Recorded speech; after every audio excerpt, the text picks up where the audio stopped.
Okay, on my blog, a couple months back, I put some information on a program called F-Stop. F-Stop's a program that I use, or it's the program that I use to upload photos to Flickr. Flickr.com is a really cool photo site, and they allow up to 1 terabyte of storage, which is more than enough for most people's entire photo library.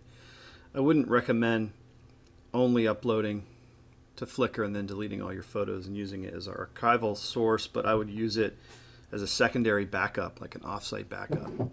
So what I've done is I've trained myself to routinely upload my pictures as I take them, because if I wait too long, it just becomes overwhelming. So I was going to do this quick tutorial on how to use f-stop, at least the way I use it.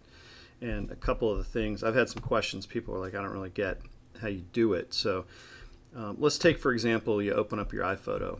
Let's pretend you're keeping all your photos in iPhoto. So bedroom photo shoot of a job that I finished, and I want to upload those pictures and save them. After a while, your iPhoto library gets really full and your computer gets bogged down with too many pictures, and you want to clean out and you're not really sure how to go about it. So the first thing I do is I'll open up this photo folder, and the reason I'm doing it this way is because when you go in and you try to find these photos in a folder somewhere on the computer to just grab them and upload them, the way iPhoto works is it kind of puts it in a database, and it's not as easy to go find. So this is an easier method I found. So what I'll do is I'll just select all the photos in this whole folder. And the other nice thing about the program that I'm going to use to upload these photos is that it can upload more than the limit that Flickr allows. So you could do folder after folder after folder. You could do 1,000 pictures and let it go overnight or as long as it takes, and it's a lot easier than having to do 200 at a time. So let's just grab these photos. So what I would do is I want to put them somewhere where I can get to them easily. So I found the easiest way is just to export them out to my desktop. So, and this is only for the upload purposes. So I'll say export, and what I do is I leave them in their current shape. And the reason I choose current, if you go original, it'll revert all the photos back to the way they originally were. So if you've done any enhancements in iPhoto, those won't show up when you export, which could be your desired archive method. You know, if you want like the original RAW or the original photos. I usually just do current because I usually go through, tweak them all, make them look good, and then I'll push them out to the current format, and then I'll just archive them in Flickr, assuming that I'm not going to get, and plus the Flickr can be a place where you can view pictures and stuff, so it's kind of a nice place to view finished photos, not just the originals. So anyway, I hit current because it keeps them the same data rate, the same size, the same everything, but it incorporates the changes you made within iPhoto. So you export, and it's going to say, oh wait, do you want to put them in documents? And I usually say no, I want to go desktop, I want to make a new folder, and I'm going to call this the name of the folder here, and I'll create the folder, and then I'll just hit OK, and it'll churn for a few seconds, not very long at all, because it's the original. So it's like they are, so it's just putting out what it already has. So it's not recreating pictures, it's just pushing them, like a copy to another place. At this point, I'm done with iPhoto for now. And if you look over here, you can see the folder that we just made, the mudroom, and you can open it up and you can see all your pictures in here. So from this point, it's very, very easy. You grab Launchpad.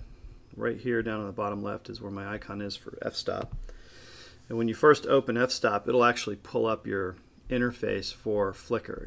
It connects to Flickr. Now when you first open or first turn on f-stop, it'll ask you to log into Flickr with your account user and ID. Once you do that, it's linked to your account. So you just go down here to the upload section, click upload, and you'll see some gray words. It says drag images directories here. And you just do that. Grab the folder, drag it over there and drop it, and you'll see it auto loads. And I say create photo set, and you'll see, I don't know what it does is it shows a new photo set, but it jumps right next to what I want. It names it the same name as the folder. So you just click the name of the folder, like that's what I want it to be. And then down here you pick your settings. Do you want it to be public? Do you want it to be friend and family only? And I usually do mine friends and family. That way all my friends and family can see everything that I have. I don't have that much that's public because I don't really care to share a whole lot. And then you just hit start batch. And I'm going to let this go ahead and run, and you'll see the blue bar progress across the bottom. And what my computer's doing right now is linking up. It's finding a connection, and it's starting to push these photos up one at a time to Flickr, and when it's done, it'll tell me that it's done.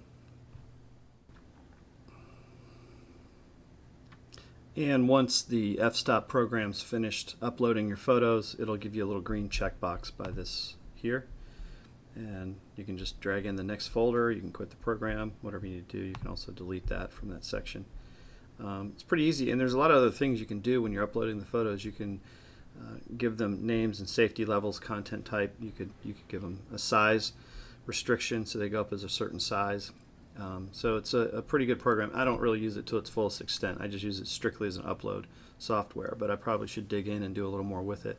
But for my purposes, it works well. So once I have those photos that were in the folder on the desktop uploaded to Flickr, I probably go on Flickr, confirm that they're really there, and I just take that folder and just trash it. Oops, I'm actually using it for something else. But you can take that folder and trash it, and then your pictures are still in iPhoto, so you'd need to go in if you wanted to get rid of those at that point. Get rid of them in iPhoto. I would not use Flickr as your main source for backup, because you never know when Flickr decides to start charging for their storage, if they change their programs, if their servers go down, if they get hacked, whatever. Anyway, that's about it. Go ahead and back up some photos, see how it works for you. If you have questions, feel free to send me an email or comment, and I'll help if I can.